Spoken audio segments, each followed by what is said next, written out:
हाय दोस्तों, स्वागत है आप लोग का आपके अपने YouTube channel KD Smart 91 classes में। जैसा कि आप लोगों को पता है, इस चैनल पे आप लोग को मैथ पढ़ाया जाता है और इसके बाद इंग्लिश भी पढ़ाया जाता है। तो आज हम लोग इंग्लिश के इम्पॉर्टेंट क्लास 10th के लिए इंग्लिश का इम्पॉर्टेंट क्वेश्चन लेके आए हैं, जो कि पोइट्री का पैसेज होता है। मतलब 4 लाइन की जो पोयम होती है उससे 2 क्वेश्चन पूछा जाता है और एक क्वेश्चन 2 नंबर का होता है। और आज भी हम लोग 2 इम्पॉर्टेंट क्वेश्चन लेके आए हैं, जो कि बार बार यहाँ पे आता रहता है कि मतलब हर बार कहें तो या फिर कहें 1 साल का गैप करके ये क्वेश्चन आते रहते हैं। तो फिर आज ये जो क्वेश्चन है इसमें ये बताएंगे कि किस तरीके से हिंदी अच्छे से समझेंगे और निकालेंगे, उसका आंसर कैसे लिखेंगे। तो फिर उसके बाद आओ वीडियो शुरू करते हैं कि यहाँ पे क्या कह रहा है। और चैनल पे पहली बार आए हों तो चैनल को सब्सक्राइब कर लें और उसके बाद बगल में बेल आइकन होगा उसको भी दबा लें, ताकि हमारे हर एक इम्पॉर्टेंट क्वेश्चन के वीडियो का नोटिफिकेशन आपके फ़ोन तक पहुंच सके। तो फिर इसमें पहले देखेंगे ये जो क्वेश्चन पहला वाला है, इसमें क्या कह रहा है कि ये जो पहला पैसेज है इसमें ये कह रहा है कि ये जो क्वेश्चन होगा ये 2012 में, 14 में और उसके बाद 16 में और उसके बाद 17 में, फिर उसके बाद 19 में आया हुआ है। तो फिर उसके बाद अगर ये इतने साल में आया है तो ये उम्मीद कर लो कि ये 21 में भी आएगा, मतलब ये 21 में भी आएगा 100%। तो इसमें क्या कह रहा है कि जब ये 21 में आएगा तो इसको शुरू करते हैं, देखते हैं। सबसे पहले ये जो 4 लाइन होती है ना, इसकी हिंदी निकालना सीखें। सबसे पहले इसकी हिंदी निकालना सीखें। अगर हम एग्जैक्ट हिंदी ना निकाल पा रहे हैं, तो कुछ तो हमको समझना चाहिए कि इसमें कह क्या रहा है।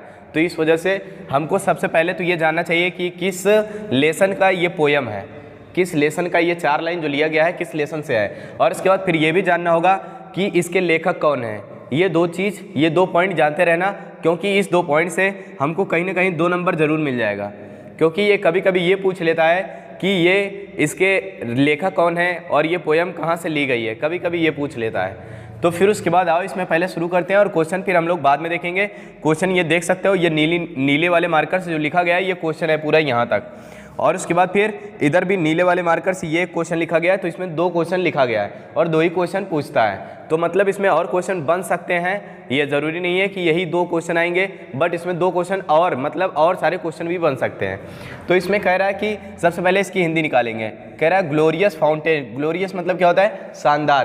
तो ये याद रखना, ठीक। ग्लोरियस मतलब होता है शानदार। ग्लोरियस फाउंटेन लेट, फिर उसके बाद माई हार्ट बी, और उसके बाद फ्रेश, चेंजफुल, फिर उसके बाद कांस्टेंट, फिर उसके बाद अपवर्ड लाइक दी। पहली बात तो इसका मतलब जान लेना कि दी मतलब क्या होता है। दी मतलब होता है तुमको या फिर आपको, तुमको या आपको। फिर उसके बाद इसकी हिंदी निकालेंगे। ग्लोरियस फाउंटेन, वैसे तो हमेशा हम किसकी बात करेंगे? फाउंटेन की। तो शानदार फवारा, इसमें यह भी कह सकते हैं कि कभी कहता है कि शानदार फवारा, ये भी लगा सकते हैं। तो लेकिन हम इसको ना लगाएंगे, क्योंकि हमको इसको लिखना नहीं है, केवल खुद से समझना है बस कि इसमें कह क्या रहा है। और इसके बाद इसको समझ के इसका आंसर कैसे देंगे वही बताना है।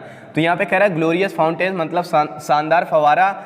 लेट, फिर उसके बाद my heart be, let my heart be, मेरे हृदय को बना रहा है या होने दे रहा है। इस लेट का मतलब क्या होता है? इस लेट का मतलब होता है किसी काम को करने देना या तो होने देना। जैसे हम कहें कि हमें मैच खेलने दो, तो यहाँ पे लिख सकते हैं let me play the cricket, ऐसा कह सकते हैं। हमें मैच खेलने दो, हमें घर जाने दो, हमें पढ़ने दो। जब ऐसा कहेंगे हमें पढ़ने दो, तो मतलब यहाँ पे ये हो जाएगा लेट मी रीड, बस हो गया। तो यहाँ पे कह सकते हैं। वैसे यहाँ पे कह रहा है कि वो मुझे बनाने दे रहा है या फिर बना रहा है, ऐसा कुछ कर सकते हैं, कह सकते हैं। मतलब जो शानदार फवारा है वो हमें बना रहा है। कैसा बना रहा है? फ्रेश मतलब ताज़ा, तरोताज़ा। फिर उसके बाद चेंजफुल मतलब बदलने योग्य, मतलब एक ही जैसे ना रहें। जैसे रोज़ रोज़ हम पढ़ रहे हैं 5 ही बजे, तो ऐसा ना करें कि हम बस इतनी देर पढ़े, इससे ज़्यादा भी पढ़ सकते हैं। तो यही कह रहा है कि बदलने योग्य। फिर उसके बाद कांस्टेंट मतलब निरंतर, मतलब लगातार। फिर उसके बाद अपवर्ड मतलब ऊपर जाना, अपवर्ड मतलब ऊपर की ओर। फिर उसके बाद लाइक, इसका काम क्या है कि ये कह रहा है कि हमें मतलब ऐसा जाते हुए हमारे हृदय को प्रसन्न कर देता है। और उसके बाद फिर या फिर कह रहा है कि हमको भी इनकी तरह बनना चाहिए, जिस तरीके से ये लगातार क्या करते रहते हैं, हमेशा तरोताज़ा रहते हैं। और उसके बाद फिर बदलने मतलब पूरी तरीके से ये बदलते रहते हैं। और उसके बाद कांस्टेंट लगातार, अपवर्ड मतलब ऊपर की ओर जाते रहते हैं।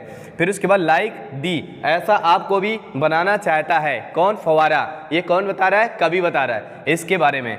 तो ये कह रहा है कि एक बार फिर से इसको देख देते हैं। मतलब ग्लोरियस फाउंटेन मतलब शानदार फवारा, लेट माई हार्ट बी, मेरे हृदय को बना रहा है या फिर बनाने दे रहा है या फिर बनाने जा रहा है। फ्रेश मतलब ताज़ा, और चेंजफुल मतलब कह रहा है कि बदलने योग्य, और उसके बाद कांस्टेंट मतलब लगातार, और अपवर्ड मतलब ऊपर की ओर जाना। और लाइक दी, आपको इस तरीके से या फिर आपको भी ऐसा बनाना चाहता है। कौन? फव्वारा। तो आइए देखते हैं इसमें क्वेश्चन क्या बन रहा है। कह रहा है कि right the title of the poem. इतने की हिंदी देखें तो इतने की हिंदी क्या निकल रही है? राइट मतलब लिखो, और इसके बाद द टाइटल ऑफ पोएम, जब ऑफ आ जाए तो इसकी हिंदी होती है का, के, की। तो कह रहा है पोएम की, टाइटल मतलब शीर्षक, पोएम का शीर्षक, पोएम का शीर्षक लिखो। पोएम का शीर्षक मतलब ये कहाँ से लिया गया है, अब आगे यही बता रहा है। पोएम का शीर्षक लिखो मतलब उसका नाम कौन सा है? From which these line have been taken, मतलब इसका मतलब होगा जहाँ से या फिर जिससे, इसका मतलब होगा जिससे। और दीज लाइन मतलब ये लाइन हैव बीन टेकन मतलब ली जा चुकी हैं, जिससे ये लाइन ली जा चुकी हैं। And who is the poet of this poem, कह रहा है कि इस कविता के कवि कौन हैं, इसके अंदर ये पूछ रहा है इस कविता के कवि कौन हैं। वही बताए ना, अभी शुरू में कह ही रहे थे कि मतलब इसके लेखक और इस लेसन का नाम क्या है, ये हमको ज़रूर जानना है। तो इस लेसन का नाम आप लोग को पता होगा कि द फाउंटेन है, और इसके बाद इसके लेखक कौन होंगे तो वो भी इसमें मेंशन कर दिए हैं। और आप लोग जब कॉपी में लिखेंगे तो इस बात का ध्यान देंगे कि जब भी हम ये लेसन का नाम लिखें या लेखक का नाम लिखें, इसको हम लोग अलग पेन से लिखेंगे। ठीक, अलग पेन से मतलब यहाँ से हमारा आंसर चालू होता है। कह रहा है कि द एबव नोटेड, जो ऊपर नोट किया गया है, इसका मतलब होता है नोटेड नोट करना, इसका मतलब लिखा जाना। जो ऊपर लिखा गया है ये वर्ब की सेकेंड फॉर्म है, पास्ट इंडेफिनिट टेंस। जो ऊपर लिखा गया, एबव मतलब ऊपर, और उसके बाद नोटेड मतलब लिखा गया है। लाइन्स मतलब लाइन, जो ऊपर लिखी गई लाइनें हैं। हैव बीन सेलेक्टेड का मतलब होता है चुना गया है।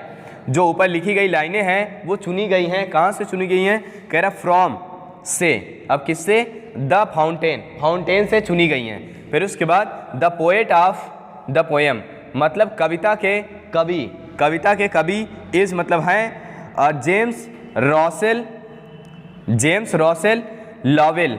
इसका मतलब ये कह रहे हैं कि ये लेखक का नाम है, जेम्स रॉसेल लॉवेल, ये लेखक का नाम है। तो यही बता रहा है कि इसमें सबसे पहले हम ये भी बता सकते हैं कि these line have been taken, ये भी कह सकते हैं these line have been taken from this poem, इस पोएम से लिया गया है। और इसके बाद दीज राइटर या दीज पोएट कह सकते हैं, दीज पोएट। फिर उसके बाद ये या तो ये भी बता सकते हैं रिटन बाई, इस लेखक, ऐसा नाम बता सकते हैं। तो इसको दो तरीके से 3 कर सकते हैं, कोई दिक्कत नहीं है। फिर उसके बाद आगे अगला क्वेश्चन कह रहा है कि वाई हैज़ द फाउंटेन, फवारा, फिर उसके बाद बीन एड्रेस्ड का मतलब होता है बताना, परिचित करना। तो यहाँ पे कह रहा है कि फवारा क्यों एड्रेस्ड करता है, फिर उसके बाद क्यों एड्रेस्ड करता है एज ग्लोरियस, शानदार की तरह। यहाँ पे कह रहा है कि शानदार के जैसे ये क्यों एड्रेस्ड करता है, मतलब बताता है, शानदार के जैसे क्यों बताता है ये। फिर उसके बाद आगे कह रहा है कि ग्लोरियस मीन्स स्प्लेंडिड मतलब होता है शानदार या फिर सजावट। तो यहाँ पे कह रहा है कि जो ग्लोरियस है, ग्लोरियस मतलब शानदार का मतलब होता है एकदम अच्छी तरीके से सजावट, मतलब सजा हुआ रहना या फिर खूब अच्छा लगना, ये भी कह सकते हैं। स्प्लेंडिड का मतलब होता है। तो यहाँ पे कह रहा है जो इसकी शानदार या खूबसूरती है वो क्या कह रहा है कि मतलब बहुत ज़्यादा सजाया हुआ है। फिर उसके बाद आगे कह रहा है कि फाउंटेन, फिर उसके बाद गोज, और ये गोज क्या बता रहा है कि ये बता रहा है वर्ब की फर्स्ट फॉर्म में यस या यस। ये अगर कह रहा है कि वर्ब की फर्स्ट फॉर्म में यस या यस है तो ये कौन सा टेंस होगा? प्रेजेंट का इंडेफिनिट। इसमें कह रहा है कि fountain goes higher and higher, कह रहा है कि फवारा ऊपर और ऊपर जाता है, कह रहा है कि फवारा ऊपर और ऊपर जाता है। फिर उसके बाद आगे कह रहा है कि इसलिए इट इज़ ग्लोरियस, यह शानदार होता है, इसलिए यह शानदार होता है। तो यहाँ पे ये भी कह सकते हैं कि मतलब इसको भी अपनी भाषा में बना के लिख सकते हैं कि वह ऊपर से और ऊपर जाता है, इसी वजह से वो बहुत अच्छा लगता है। पहले थोड़ा ऊपर जाएगा फिर और ऊपर जाएगा, इसी वजह से यह ज़्यादा अच्छा लगता है। तो फिर उसके बाद आइए देखते हैं इसका दूसरा पैसेज कैसे है। तो इसमें दूसरे पैसेज में क्या कह रहा है हम लोग को कि यहाँ पे देखेंगे इसका दूसरा पैसेज होगा। ठीक, तो इसमें कह रहा है कि दूसरे वाले पैसेज में कि एवर इन मोशन तो पहले तो इसको देख लें कि ये कब कब आया है। ये 2014 में आया है, फिर उसके बाद 16 में आया, 18 में आया है, 20 में आया है और 21 में आने के चांसेस हैं। तो इस वजह से हम इस पैसेज को यहाँ पे लिख के बता रहे हैं। तो इसमें कह रहा है कि एवर इन मोशन, मतलब एवर मतलब सबको पता होगा प्रत्येक होता है, इसका मतलब होता है प्रत्येक। तो प्रत्येक गति में, फिर उसके बाद ब्लीथ सम का मतलब क्या होता है? ब्लीथ सम का मतलब होता है खुश। ब्लीथ सम का मतलब होता है खुश, प्रत्येक गति में या खुश रहता है। एंड चियरी मतलब प्रफुल्लित रहता है, प्रत्येक गति में या खुश और प्रफुल्लित रहता है। तो इसकी हिंदी ऐसे भी कह सकते हैं कि कवि कहता है कि फाउंटेन मतलब फवारा प्रत्येक गति में या खुश रहता है और प्रफुल्लित रहता है। फिर उसके बाद स्टिल क्लाइंबिंग हेवनवर्ड्स, और उसके बाद नेवर ए वियरी। तो मतलब यह कह रहा है कि वो कभी थकता नहीं है। इवन अब यहाँ पे हेवन वर्ड का मतलब होता है क्या? हेवन वर्ड, हेवन मतलब होता है स्वर्ग, वर्ड मतलब की ओर। तो यहाँ पे कह रहा है ये हेवन का मतलब होता है स्वर्ग, हेवन का मतलब होता है स्वर्ग और वर्ड मतलब की ओर, मतलब स्वर्ग की ओर। क्लाइम मतलब चढ़ना, तो स्वर्ग की ओर चढ़ते हुए, जब चढ़ता रहता है तब उस समय चढ़ते हुए वो क्या रहता है कि मतलब क्या कहते हैं? स्वर्ग की ओर चढ़ते हुए, स्वर्ग की ओर चढ़ते हुए वो कभी थकता नहीं है।